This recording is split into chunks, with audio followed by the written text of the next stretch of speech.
గతంలో ఓసారి హిందీ సినిమాలో క్యామియో ఇచ్చాడు ప్రభాస్. కానీ అప్పుడు ప్రభాస్ హిందీలో పెద్దగా ఎవరికీ తెలియదు. కానీ బాహుబలి తర్వాత సీన్ రివర్స్ అయిపోయింది.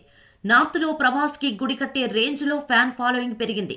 ఏకంగా ఖాన్ త్రయాన్ని సైతం వెనక్కి నెట్టి బాలీవుడ్ హీరోలకు వణుకు పుట్టిస్తున్నాడు. ప్రభాస్ సినిమా వస్తుందంటే చాలు, ఎంత పెద్ద హీరో అయినా సరే వెనకడుగు వేయాల్సిందేనని రీసెంట్గా Salaar versus Dunki war prove చేసింది. అలాంటి ప్రభాస్ క్యామియో చేస్తున్నాడు అంటే ఆ సినిమాపై హైప్ ఎలా ఉంటుందో అర్థం చేసుకోవచ్చు. ప్రస్తుతం మంచు విష్ణు భారీ బడ్జెట్తో కన్నప్ప అనే పాన్ ఇండియా సినిమా చేస్తున్న సంగతి తెలిసిందే. న్యూజిలాండ్లో మేజర్ పార్ట్ షూటింగ్ కంప్లీట్ చేసుకుంటున్న ఈ సినిమా భారీ స్టార్ క్యాస్టింగ్తో రాబోతోంది.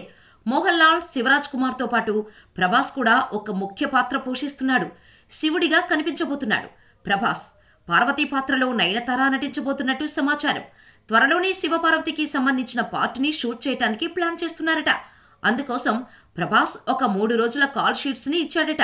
ఫిబ్రవరి 3rd వీక్లో ప్రభాస్ కన్నప్ప సెట్స్లో అడుగుపెట్టనున్నాడని తెలుస్తోంది.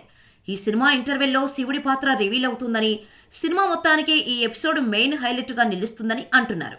ఈ సినిమాలో మంచు విష్ణుకి జంటగా ప్రీతి ముకుందన్ హీరోయిన్గా నటిస్తుండగా బాలీవుడ్ డైరెక్టర్ ముఖేష్ కుమార్ సింగ్ డైరెక్ట్ చేస్తున్నారు.